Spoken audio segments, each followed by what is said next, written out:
Thank you for carrying me somewhere I could remember. Mira carried you. I just bought the tickets. You stopped pushing me, she said, in the empty room. That's what got me onto the plane. My Playful Wife. Episode 35. The Brothers' City. Written by Mia. We flew south on a Tuesday into the Brothers' City, and somewhere over the middle of the country, I watched my wife fall asleep against the window with her mouth slightly open and her hands finally still, and understood that being carried was its own kind of medicine.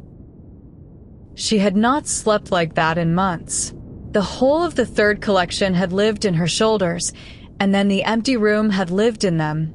And now, at 35,000 feet, with nothing required of her, no deadline beneath her and no role waiting at the other end, she had simply gone, mid-sentence, into the deep, clean sleep of a person who has been, for the first time in a long time, relieved of being herself. Mira had booked the seats. Of course she had. Mira books everything. Mira had booked this entire visit and half of our last one, and would, I knew, book the next before we had unpacked from this one.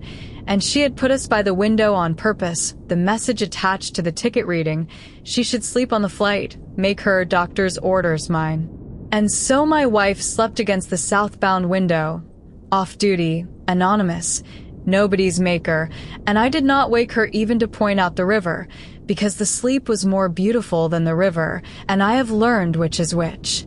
There is a tenderness available to you when someone you love is asleep that is harder to give them awake, because the sleeping person asks nothing of you, and so you get to love them with no transaction in it at all, no being thanked, no being needed back. I sat in the small humming dark of the cabin and looked at the unguarded face of my sleeping wife. The face she does not show the buyers or the press or even most days, fully to me, and I felt the particular ache of being trusted enough to be slept beside, which is, when you think about it, one of the largest trusts a once frightened animal can extend to another. My brother met us at the airport, and I want to record what that is like still, even now, because there were years when it would have been unimaginable, and a thing that was once unimaginable should not be allowed to become ordinary without someone marking that it happened. There were years. I will not relitigate them here. The war is over, and the dead should be left where they lie, when my brother and I did not speak. Years of the blade, I have called it in the notebooks, the long cold season when every rare phone call between us carried an edge under the politeness, a thing sharpened and kept ready so that even how are you arrived with a point on it. We had hurt each other in the specific irreparable way that only people who started out loving each other completely can manage, the way that requires intimacy as its raw material, and we had then spent the better part of a decade each being right about it, separately in our separate cities, getting righter and lonelier by the year. That is the particular trap of the family wound, that you can be entirely in the right, and it does you no good whatsoever. With a stranger, being right is the end of the matter. You are right, you part ways, you move on. With a brother, there is no parting ways, only a longer or shorter silence. And so your rightness sits inside you for years like a swallowed stone, and you nurse it, and it keeps you company, and it is the loneliest possible companion, because the only person who could take it from you is the very person you are right about. I had carried my stone a long time. I do not even remember now, if I am honest, the exact shape of it. That is the thing nobody warns you about the great family grievances, that you can outlive your own memory of their particulars and still go on dutifully carrying the weight.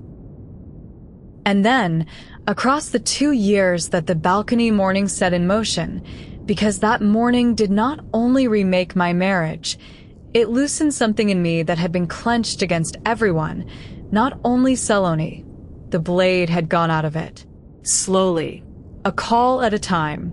I had stopped needing to be right about the old thing, somewhere in the work of learning to stop needing to be right about everything, and he had met the stopping, tentatively, The way you put a hand out toward an animal that used to bite, and somewhere in there the calls had lost their edge, and then their wariness, and then, astonishingly, become just calls, a brother ringing to complain about traffic, to ask after a cousin, to say nothing much for 20 minutes on a Sunday, which is the highest form of reconciliation there is, the saying of nothing much, because you only spend 20 minutes saying nothing much to someone you have decided to simply have in your life again. He met us at the airport, and he hugged me, and the hug was an ordinary hug, and the ordinariness of it was the entire miracle. There was a version of us, the Blade version, in which this hug could not have happened, in which we would have shaken hands like colleagues and held our bodies at the careful angle of men managing a truce. Instead, my brother put his arms around me in an arrivals hall in a southern city and thumped my back twice in the wordless idiom of our family and took Saloni's bag off her shoulder without being asked, and it was nothing. It was the most ordinary thing in the world, and I had to look at the floor of the arrivals hall for a second because the most ordinary thing in the world had been, not so long ago, the most impossible. I have come to believe that this is where most of the real reconciliations in a life actually happen, not in the big scene, the tearful clearing of the air that the films promise us, but in a hug in an arrivals hall that simply, quietly declines to be careful. Forgiveness, the real kind, rarely announces itself. It arrives disguised as ordinariness. It looks like a man taking your wife's bag off her shoulder without being asked. You spend years imagining the dramatic confrontation that will finally resolve the thing, and then the thing gets resolved instead by 100 small, uncareful gestures, and you understand, too late to have spared yourself the waiting, that the confrontation was never going to be the cure. The ordinariness was the cure. Here is what I did not expect in his city, that I would have to learn him again from the beginning. I had assumed, getting on the plane, that I was going to visit my brother, a known quantity, the person I have known longer than I have known anyone alive, longer than Saloni, longer than my own adult self. Who knows a man better than the brother he grew up beside? And the answer, I discovered over the first 2 days in his city, is almost anyone. Almost anyone knows him better than I do, because almost anyone is meeting the man who actually exists, and I have been carrying around for 40 years a version of him fixed and pinned at about the age of 15, the rival, the one our parents compared me to, the boy who borrowed my things and broke them, the specific antagonist of my specific childhood. I had filed him under that completely decades ago, and then never reopened the file, because why would you reopen a file you are certain is complete? This is the deepest grain there is, I think, the grain of family, the with the grain reading of the people you grew up beside. You cut your siblings straightest of all. The cloth of a brother gets laid down square and stable in childhood and then never recut, so that you can be 50 years old, both of you, and still meeting at the angle of who you were at 15, two middle-aged men performing an ancient sibling choreography that neither of the actual present-day people would choose. I had done it to him for 40 years. And now, in his city, off the deadline, awake on purpose, I made myself do the hard thing, the bias cut, the diagonal to my assumptions reading of my own brother. I made myself meet the man who was actually in the room. And the man who was actually in the room was a revelation. He was gentle in a way the 15-year-old had given no sign of. He was funny, quietly, dryly, in a register I had apparently been too busy being his rival to ever hear. He had built a life of real and unflashy substance in this city, a good steady working life, a home with books in it and a balcony he tended, and he was, I saw, watching him move through his own rooms, a contented man, which was the single most disorienting discovery of all, because in the file I had kept, the 15-year-old file, he was the one who got everything and was never satisfied. And the actual man in front of me had built something modest and was deeply at peace in it, and I had missed the entire becoming, decades of it. I had a whole brother I had never met, standing in plain sight, because I had been too certain I already knew him to look. It frightened me a little, honestly, sitting in his contented house, because if I could be that wrong about a brother, a person I had grown up 3 feet away from, what was I confidently wrong about everywhere else? How many people in my life had I sealed shut decades ago, filed, and stopped reading? The certainty that lets a man move efficiently through the world is built almost entirely out of out-of-date dossiers on the people in it, and most of us never reopen a single one, and call the resulting blindness knowing them well. Saloni and Mira took to each other in about 4 minutes, which I had hoped for and could not have arranged. They had met before, at the wedding and at our place and on the long video calls Mira orchestrates, but they had never had this, 3 unhurried days in the same house with nothing to perform. And I watched over those days the particular pleasure of seeing the person you love be loved, easily, by someone whose good opinion you value. Mira is the organizer, the books the tickets one, the one whose competence is a form of tenderness. She expresses love by removing logistics from the lives of the people she loves, by making sure the seats are good and the fridge is full and the visit happens at all. And Saloni, who had spent 2 years being the one who makes the thing, the one in charge, the deadline bearer, simply set all of it down in Mira's competent house and let herself be organized, be fed, be told when dinner was, be relieved of every decision.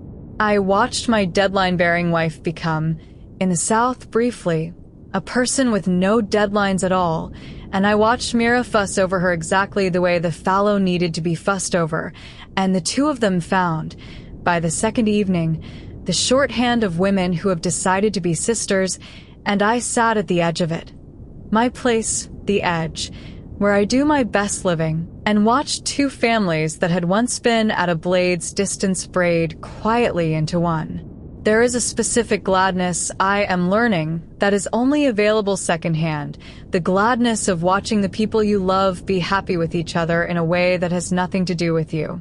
I had brought these 2 women into rooms together before, hoping they would get on, the way you hope, and now I got to sit at the edge and watch the hoping be exceeded, watch them invent in 3 days of friendship I had not engineered and could not have, and feel the clean, uncomplicated pleasure of being, for once, completely unnecessary to the joy in the room.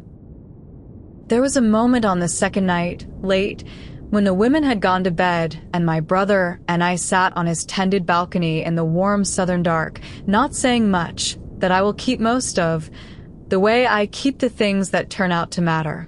We did not relitigate the war. That was the whole grace of it.